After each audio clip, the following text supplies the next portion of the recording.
ҳамзабон байни Тоҷикистону Чехия мубодилаи боздидҳои расмӣ ва конвенсия байни Ҷумҳурии Тоҷикистон ва Ҷумҳурии Чехия оид ба пешгирӣ намудани андозбандии ду карата сад маводҳои таблиғотиро оид ба ин боздид омода. Тоҷикистону Чехия дар соҳаҳои иқтисод, савдо, саноат ва тандурустӣ низ ҳамкориҳо доранд. моҳи ноябри соли 2006 конвенсия байни Ҷумҳурии Тоҷикистон ва Ҷумҳурии Чехия оид ба пешгирӣ намудани андозбандии ду карата нисбати андозҳо аз даромад ва сармоя ба имзо расид. ҳаҷми гардиши тиҷоратӣ байни Ҷумҳурии Тоҷикистон ва Ҷумҳурии Чехия дар соли 2013 ба $3.5 миллион амрикоӣ расид.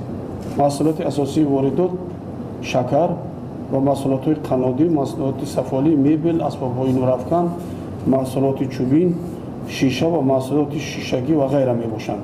Содирот бошад асосан аз нахи пахта иборат аст. Аслан мақсад асосии брифинг гуфта шуд, даромадан озодона